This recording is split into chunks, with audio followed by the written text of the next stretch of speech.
Why can I not help but feel oddly happy about Trump's COVID-19 infection?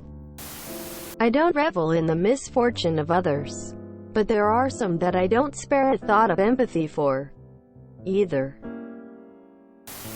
I'm a little suspicious about the timing. It's a nice distraction from his tax returns and drives up sympathy right before the election. It's called schadenfreude, happiness at the misfortune of others. Basically, karma's a bitch, and it's almost a relief to see her knocking the piss out of someone who has thus far managed to avoid a truly staggering amount of consequences. The way I look at it, you shouldn't feel like you have to sympathize with someone who has laughed at, and often directly caused, other people's pain. You don't owe him anything. Consider the possibility he's not infected and he's just gonna come out saying the loser Dems are worried about a little flu. Not American, but the pattern is pretty easy to spot by now. I live across the world and I'm not directly affected by American politics.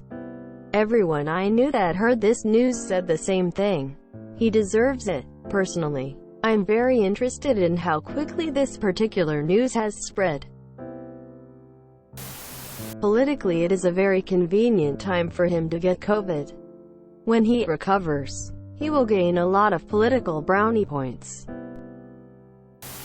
My very first thought was, surely this is just a piece of marketing. There is absolutely no better time for him to contract the illness. It will drive up sympathy for the election. If he recovers, it'll be like he's been chosen by God or something. If he dies, well, actually, I've got no idea what happens then. That's not what belated means. Belated means late. Maybe you meant elated, which means happy. Not being a dick here. Just want to help people with English. Honestly, after hearing about this, my first thought was, what are the chances this is real? I'm far from a conspiracy theorist, but the timing is so weird.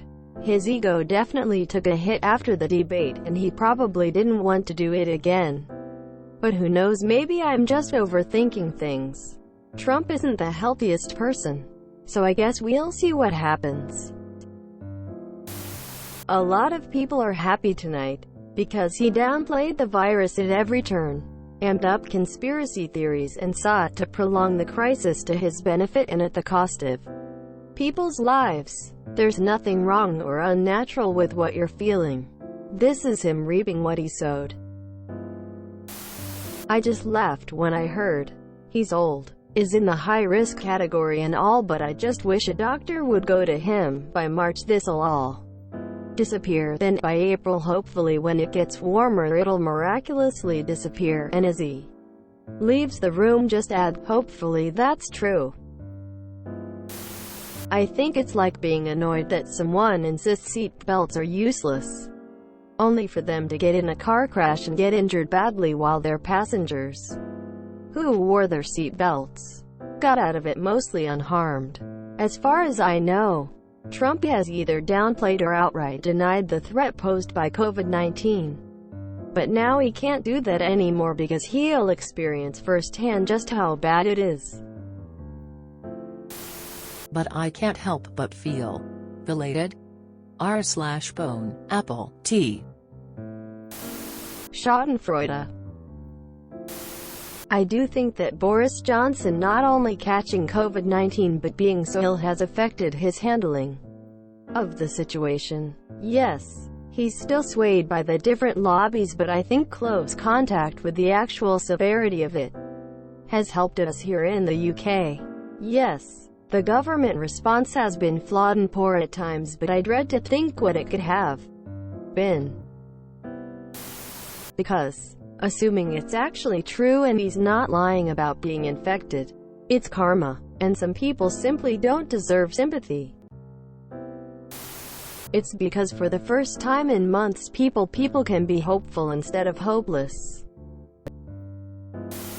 Trump hasn't spared a single thought for anyone who has died from this disease, or those who have been affected by it in some way.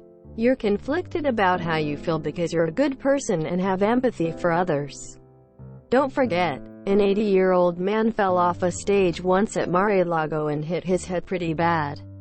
He bled a lot, and here's what Trump said about it.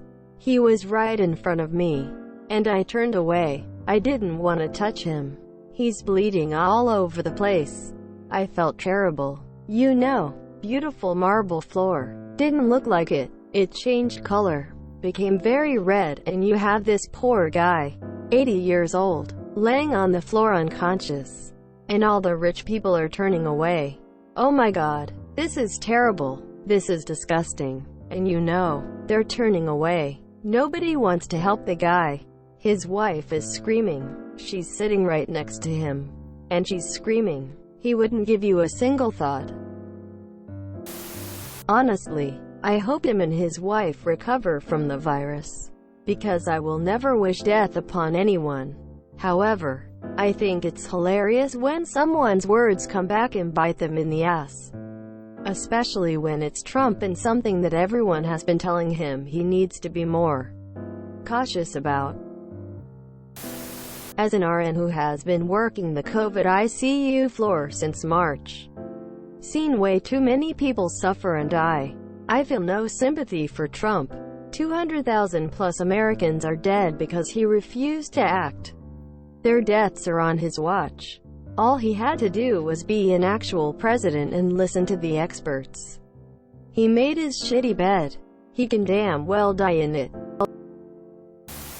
If you enjoyed this video, please check out our playlists full of similar content. Epic Eracast is like doom scrolling for your ears. Please like, share, and subscribe.